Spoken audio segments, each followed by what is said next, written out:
this morning. Thank you to all of the elected officials and first responders who have joined me here today. Sheriff, congressmen, members of the council, Pontchartrain Levee District is represented, our EOC, FEMA's represented. We have a lot of resources on the ground right now, so I thank everyone for being here with us today. I'll give a quick update. I'll allow the sheriff to give a quick update, and then we'll have some questions at that moment. Right now, communications are still very limited. I'd like the public to know, and even for media to know, we're still struggling through those challenges. As I've said before, our backup systems failed and the backups to the backups failed. And so we have been severely limited with communication. It has gotten better, but we are sometimes unable to communicate as quickly as we would like to. We have already set up distribution sites for water, ice, and MREs. We had 2 sites open yesterday, 72 hours after a Cat 4 storm hit St. John. So we are really doing well. However, we know there is so much more to do.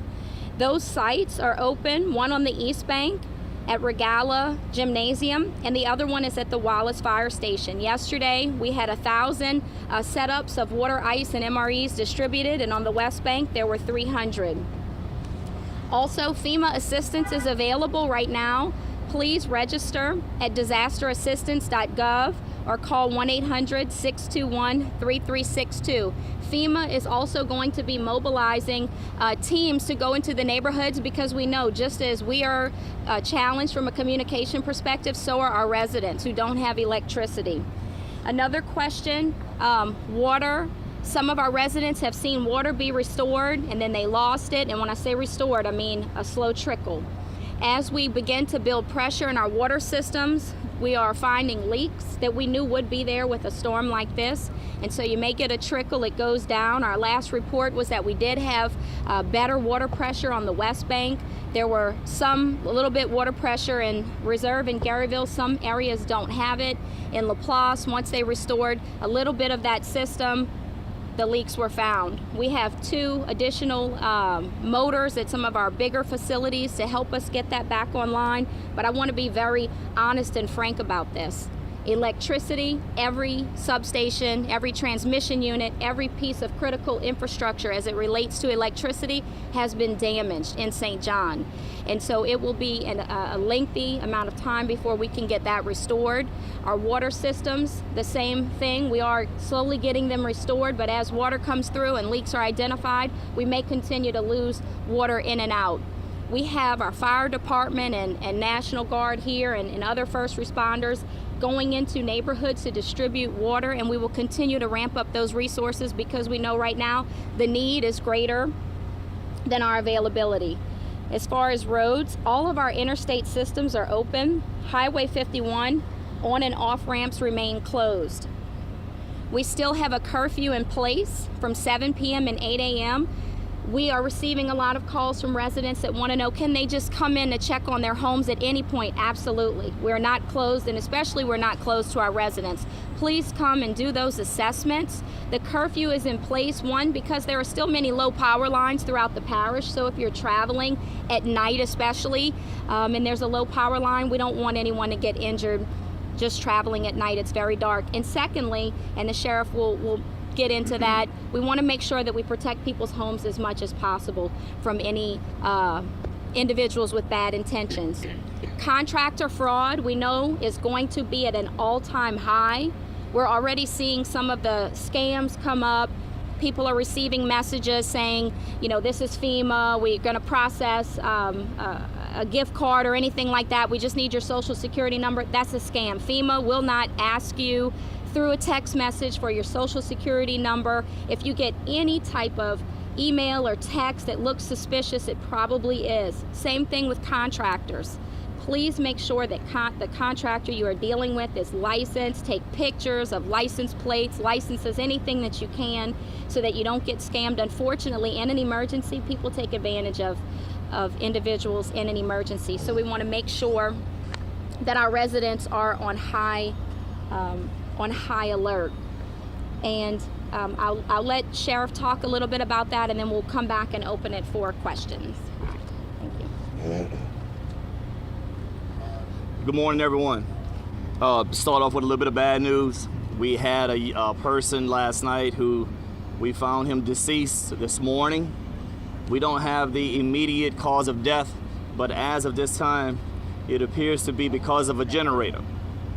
He had it outside of his window, but somehow it appears the fumes may have gone into his bedroom while he was asleep. I'm asking residents to follow all safety precautions when it comes to emergency generators. Everybody's trying to get them, but after many, many storms, a lot of deaths happen because of generators. To now on to more positive things, I want to thank all of the law enforcement agencies, the Louisiana Sheriff's Office Task Force, for coming out and help us right now. My troops were exhausted and depleted. They have come in here and given us great amount of presence. I want to thank the Louisiana State Police for coming out here too. Colonel Davis has been extraordinarily helpful. And now I'm going to get into another phase of having outside law enforcement agencies from across the country come in and help us maintain a presence. We've caught 3 looters.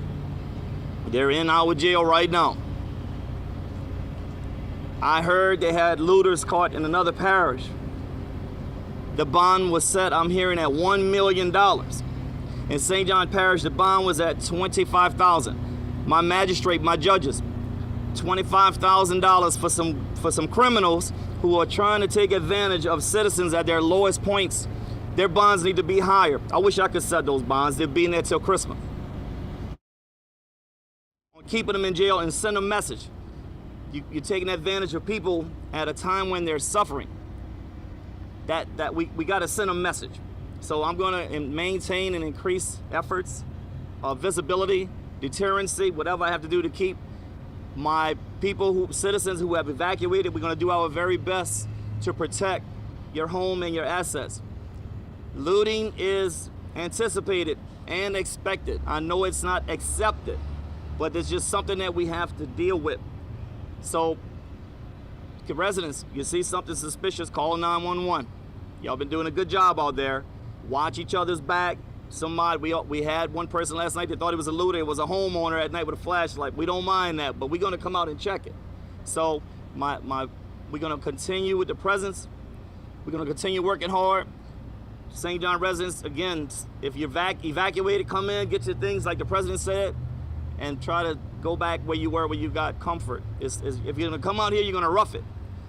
The gas lines are extremely long. We've had many fights, and I anticipate more of that today. So the parish president and her team has been asking the gas stations to try to limit a person who is trying to come here and load up your car, but you can't load up 25 plastic containers in the back of your truck with a big old drum to try to get fuel. The other motorists are getting antsy, seeing you take more fuel than you probably need. So we're asking everybody, look, be courteous of everybody. We're in this together. The fights, you don't want to come and stay with me, okay? But I'm not here to arrest anybody, especially people that need help. I'm looking for the other people that's here to hurt us. So with that, I'll be around. Everybody needs to talk to me after this about the looters. I want to give you pictures. I want to help you. I want you to help me media make them famous, all right? I'm going to give you pictures of them and all the information as soon as this press conference is over. Thank you all. Appreciate y'all. Thank you. Congressman, would you like to say a few words? Hi, I'm Congressman Troy Carter. We're just here to demonstrate the full faith and credit of the federal government. The president has hit the deck hard, signed the declaration early, federal dollars are flowing, and we know that there are a lot of people throughout the state that are really hurting, and we're desperately trying to get resources to them. We know gasoline lines are long. We're working desperately to get more fuel into the state to make sure that people have access to fuel for their vehicles or fuel for their generators. But as the sheriff indicated, you've got to be very, very careful with generators. Carbon monoxide poisoning is quite common if they're not done properly. They should be outside with all fumes going out, nothing allowed to come back inside. We also want to emphasize to people, I know it's hot, and we know the month of August is horrible, and now the beginning of September. We are desperately working with Entergy to get power restored. Go outside, sit in your backyards, try to avoid being in the heat. But right now, unless you have a direct plan, we're asking people to the safest place is to stay in your communities. There are power lines that are down, and although transmission is not going into your homes, some of those power lines could be live and could be very, very dangerous. There's still standing water in some areas, and we ask that everyone be vigilant and remain careful. The President of the United States will be in Louisiana tomorrow to see firsthand the devastation, and that's demonstrative of what the President has said. His commitment is not only to build back, but to build back better. Let's make sure that we stand tight, stand strong, take care of each other. In Louisiana, we will get through this. Thank you, Troy. Thank you, Congressman, and thank you, Sheriff. And he's right, the President will be here tomorrow, and not only in our region, but right here in St. John Parish. We were one of the hardest hit communities of our entire region with rain, storm surge, and wind, so we had destruction on all three levels. Both our President and our Governor have called this one of America's great disasters. But with prayers and unity, and you see us all unified, there is nothing that we can't collectively get through. Let me assure you that every decision that was made was not in isolation, but at the consultation and with consultation of all of our experts. Hurricane Ida took a dangerous turn and stalled over St. John Parish for 6 to 8 hours that we were in this eye wall, an extensive amount of time that was unpredictable. I will continue to be here for the residents of St. John, and as Sheriff said, these are very tough conditions. Even in this building, there's no running water like anyone else. Many of us have also not bathed, our homes have flooded, our cars have flooded, so we share with the struggle right now of all of our residents.